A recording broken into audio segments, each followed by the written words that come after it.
جگہ بنی ہوئی ہے ان کی افسوسناک صورتحال نہیں رہے گی۔ جامع گوہر شاد جیسی بڑی مسجد کے ہر گوشے میں الگ الگ جماعت نہیں ہوا کرے گی، جس پر ہر سمجھدار آدمی اعتراض کرتا ہے۔ اس سوال کا بھی موقع نہیں رہے گا کہ یہ کیا بات ہے کہ اہل تسنن میں تو نماز باجماعت شوکت و جلال کا مظہر ہے اور اہل تشیع میں تفرقہ اختلاف کی نشانی۔ ذریعہ معاش۔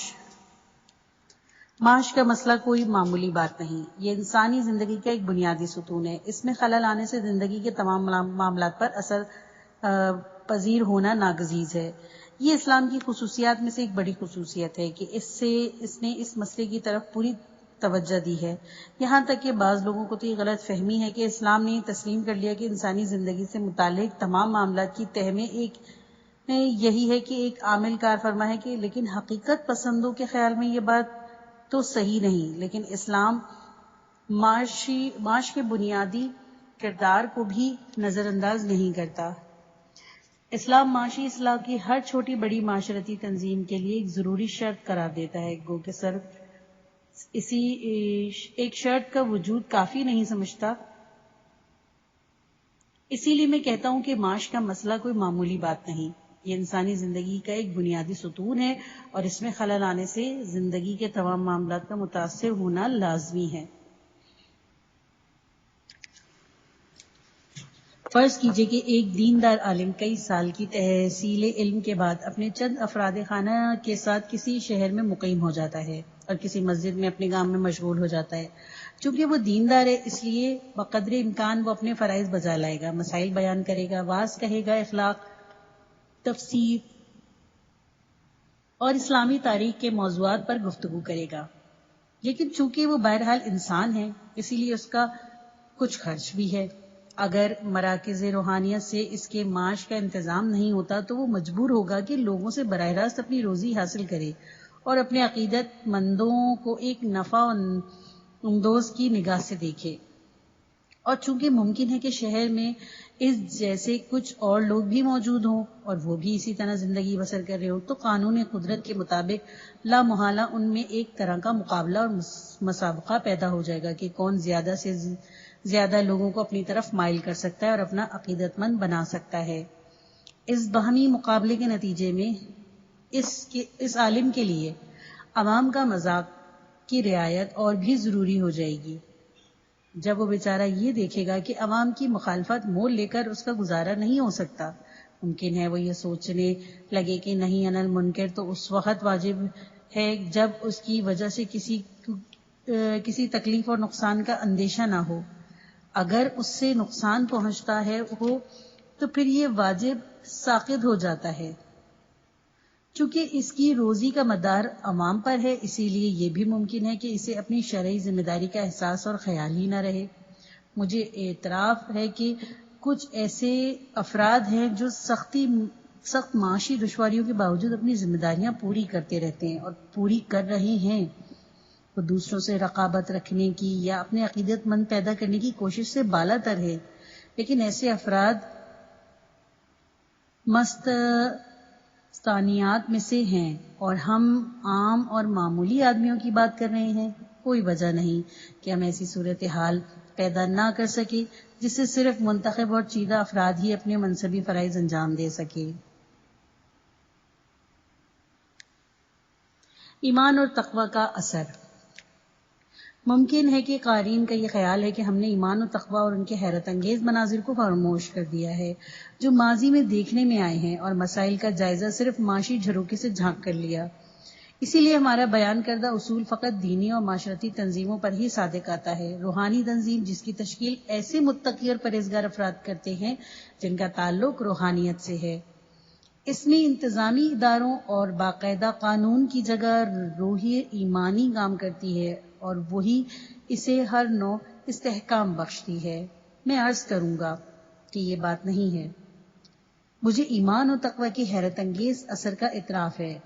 ایمان و تقوی بہت سی مشکلات حل کر دیتے ہیں اور بہت سی استحکام بخشنے والی دوسری تدابیر کی جگہ بھی ضرور لے لیتے ہیں، مگر اتنی بڑی رقمیں اسی آزادی سے اور اس طرح بغیر کسی حساب کتاب کے اور آمد و خرچ کے گوشواروں کے کسی غیر روحانی تنظیم کے سپرد کر دی جائیں تو ظاہر ہے کیا حال ہوگا۔ حکومت کے محکموں میں باوجود اس کے کہ بڑے لمبے چوڑے انتظامی ادارے موجود ہیں، ذمہ داریاں معین ہیں، بے ضابطگی اور بدعنوانی پر سزائیں بھی دی جاتی ہیں، عدالتیں بھی موجود ہیں، حساب بھی آڈٹ ہوتے ہیں، لیکن ان سب انتظام کے باوجود ہم دیکھتے ہیں کہ آئے دن لاکھوں کے غبن مقدمات چلتے رہتے ہیں۔ یہ مذہب اور روحانیت ہی کی طاقت ہے جس نے حساب کتاب اور نظم نہ ہونے کے باوجود ہمارے دینی اداروں کی حفاظت کی ہے اور انہیں فنا ہونے سے محفوظ رکھا ہے۔ اس مقدس دینی ماحول میں مرحوم حاجی شیخ مرتضی انصاری جیسے مذہبی رہنما پیدا ہوئے ہیں جنہوں نے خود ان کے بقول اس طرح کے روپیے کو کپڑے دھونے کے ٹب کا گندا پانی تصور کیا ہے اور صرف انتہائی ضرورت میں اس سے بہت قلیل استفادہ کرتے رہے ہیں۔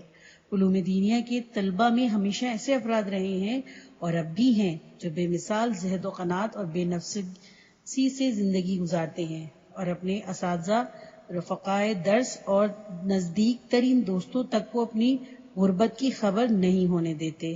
ایسے ہی لوگ اس آیت کریمہ کا مصداق ہیں۔ یحسبهم الجاہل الاغنیاء من الطعوف۔ باقاعدگی اور انتظام کی قدر و قیمت۔ ہمیں اعتراف ہے کہ کوئی چیز ایمان و تقوی کی جگہ نہیں لے سکتی اور یہ کہ ایمان و تقوی سے بہت سی خامیوں کی تلافی ہو جاتی ہے، لیکن یہ بھی صحیح ہے صحیح نہیں کہ ہاں ایمان و تقوی ہی سب کچھ ہیں اور کسی چیز کی ضرورت ہی نہیں۔ ہر چیز کا اپنا اثر اور نتیجہ ہوتا ہے اور اسی نتیجے کی توقع رکھنی چاہیے۔ نہ مادی چیزیں غیر مادی چیزوں کی جگہ پر کر سکتی ہیں، نہ غیر مادی چیزیں مادی چیزوں کی۔ غیر مادی چیزیں بھی پوری طرح ایک دوسرے کی جگہ نہیں لے سکتی۔ مثلا نہ ایمان علم کی جگہ پر کر سکتا ہے اور نہ علم ایمان کی۔ نظم و ضبط اور انتظامی ادارے بھی انسانی زندگیوں میں ایک مقدس اصول کی حیثیت رکھتے ہیں۔ یہ تو درست ہے کہ ایمان اور روحانیت نے بے نظمی کی بہت سی خرابیاں دور کر دی ہیں، لیکن دوسری طرف یہ بھی یاد رکھنا چاہیے کہ بے نظمی اور علماء کی معاش سے متعلق انتظامی اداروں کی عدم موجودگی نے بڑے پیمانے پر ایمان اور روحانیت کو مجروح کیا ہے اور ماحول میں بگاڑ پیدا کر دیا ہے۔ افسوس کا مقام ہے کہ لوگ خود اپنی آنکھوں سے دیکھتے ہیں کہ بعض بزرگ مجتہدین کے بیٹے پوتے اور مصاحبین اس بے نظمی سے فائدہ اٹھا کر خمس کا روپیہ اس طرح اپنے تصرف میں لے لیتے ہیں کہ برسوں سے خوب عللے تللے سے خرچ کرتے رہتے ہیں اور پھر بھی ختم نہیں ہوتا۔ کبھی آپ نے سوچا ہے کہ ان واقعات سے عالم روحانیت کو کس قدر نقصان پہنچا اور پہنچ رہا ہے؟ ہمارے روحانی معاشرے کا ایک بڑا مسئلہ یہ ہے کہ کچھ ایسے نام نہاد مقتدر علماء کا وجود ہے جو کچھ خاص اداروں کے ساختوں پر داختہ ہے۔ انہی اداروں کی مدد سے انہیں طاقت اور اقتدار حاصل ہوتا ہے اور یہی ادارے انہیں مالی امداد بھی فراہم کرتے ہیں۔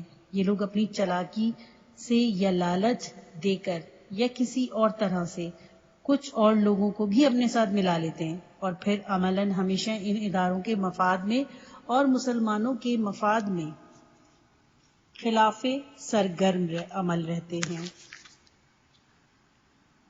میں نہیں چاہتا کہ ایسے پلید لوگوں کو اور ان کی وجہ سے جو خرابیاں پیدا ہو رہی ہیں ان کے بارے میں مزید بحث کروں۔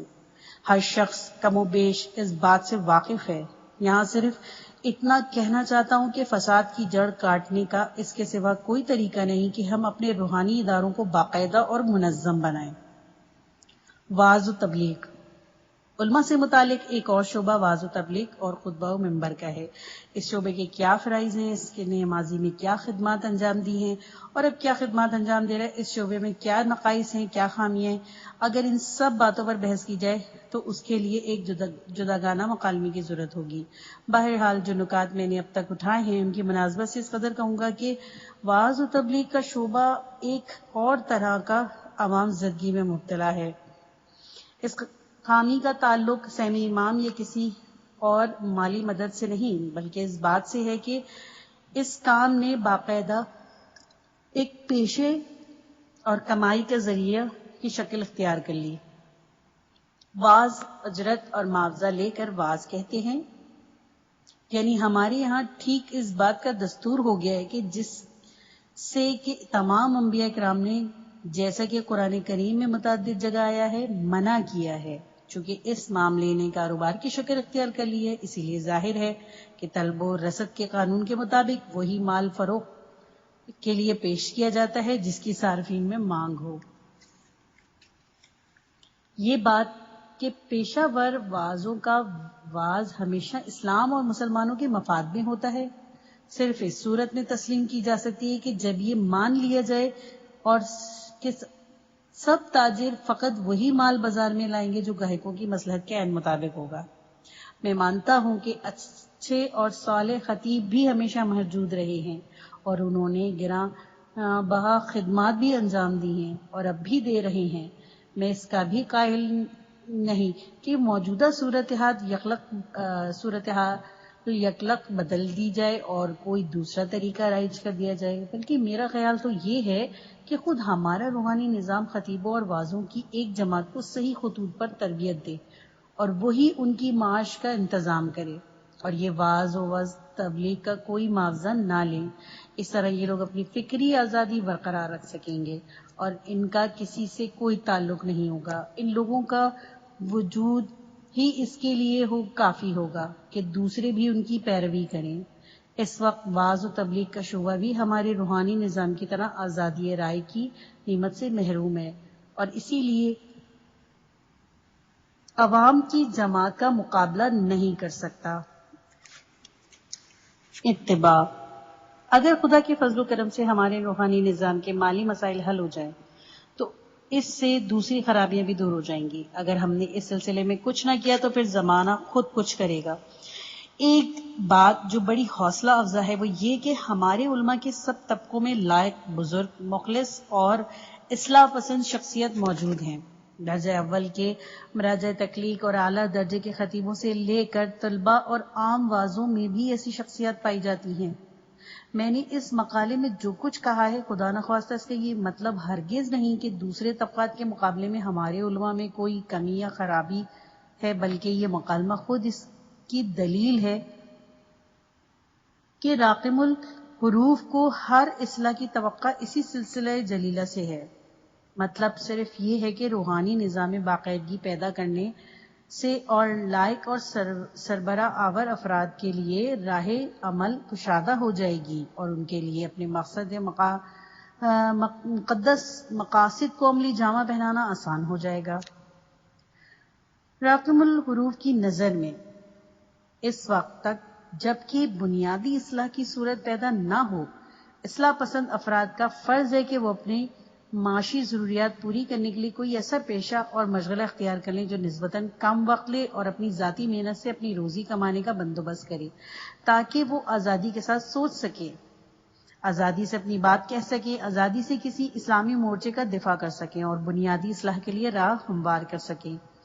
ہمارے بڑے علماء کو اس نکتہ چینی پر توجہ دینی چاہیے کہ روحانیت اور اسلام کی بقا اسی میں مضمر ہے کہ جن دور رس اصلاحات کی ضرورت اس وقت محسوس کی جا رہی ہے وہ ان اصلاحات کے نفاذ اپنے ہاتھ میں لے لیں۔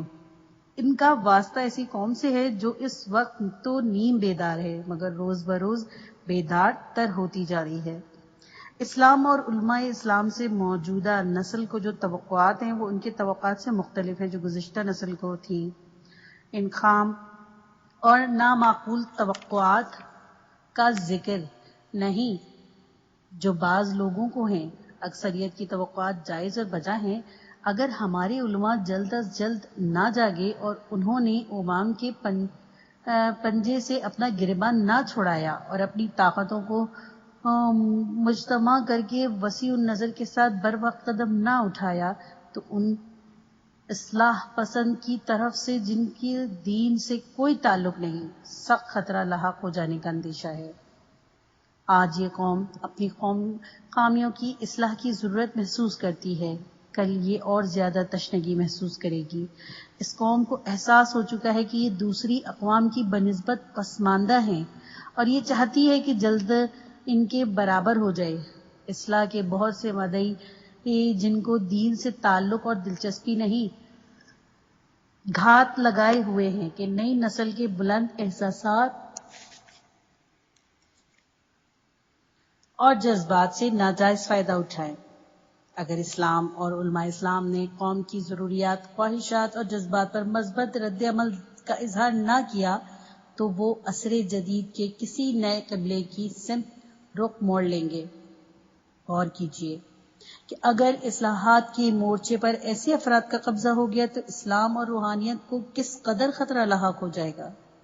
ہاں، اگر یہ خواہش ہو کہ خدا کے فضل و کرم کے بھروسے سے پر اپنی دینی اداروں کی تنظیمیں نو کی جائے تو پھر مفکرین قوم کو مل کر یہ فیصلہ کرنا چاہیے کہ یہ کام کس بنیاد پر، کس پروگرام کے تحت انجام دیا جائے، تعلیمی نصاب کیسے ترتیب دیا جائے، کس طرح کے ادارے قائم کیے جائیں، وغیرہ وغیرہ۔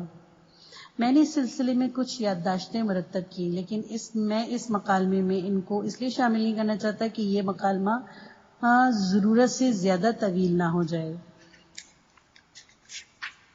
امید اور انتظار۔ مجھے معلوم ہوا کہ کچھ لوگ ان خیالات اور خواہشات کو فضول اور ناقابل عمل سمجھتے ہیں کہ ان کا خیال موجودہ زمانے میں روحانی نظام کو منظم کرنا، مردے کو زندہ کرنے یا کم از کم ایسے بیمار کو اچھا کرنے کے مترادف ہے جس کی زندگی سے مایوسی ہو چکی ہو۔ لیکن پھر میرا خیال اس کے بالکل برعکس ہے۔ میں بنیادی طور پر دینی نظام کو زندہ ترین نظام سمجھتا ہوں۔ ضرورت صرف اس بات کی ہے کہ ان ہتھ کڑیوں اور بیڑیوں سے نجات دلائی جائے جو اس زندہ و فعال نظام کے ہاتھوں اور پیروں میں پڑی ہوئی ہیں۔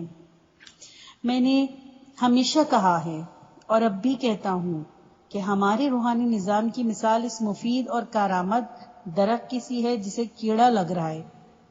ہمیں اس کی حفاظت کرنی چاہیے اور اس کا روگ دور کرنا چاہیے۔ جو لوگ اس درخت کو بوسیدہ اور ناکارہ سمجھتے ہیں ان کا خیال 100% غلط اور گمراہ کن ہے، اور اس بات کی بے کنی ضروری ہے۔ میں ہمیشہ اس کا قائل ہوں کہ اسلام منہائے روحانیت کچھ نہیں۔ اگر اسلام سے روحانیت کو نکال دیا جائے تو وہ ایک سامراجی چیز بن کر رہ جائے گا۔ میرے نزدیک کوئی چیز ہمارے روحانی نظام کی جگہ نہیں لے سکتی۔ اسلامی علوم کے اصل اور انمول ماہر علماء دین ہی کے گروہ میں پائے جاتے ہیں۔ تنہا یہی وہ مقدس گروہ ہے جو تقوی، ایمان، اخلاص، جوش و جذبہ اور قربانی جیسے اوصاف سے متصف ہے، اور یہی وہ اوصاف ہیں جن پر ہماری ملت کی بقا کا دار و مدار ہے۔ اسلامی علوم و معارف کا جو وسیع مطالعہ میں نے کیا اور روحانیت سے وابستہ لائق شخصیات کے بارے میں جو مجھے معلومات ہیں، ان کے بنا پر میرا عقیدہ ہے کہ نہ صرف اس نظام کی اصلاح واجب اور ضروری ہے بلکہ میری رائے میں یہ عملاً بھی کچھ مستعباد نہیں، بلکہ مجھے امید ہے کہ یہ اصلاح عنقریب ضرور ہوگی۔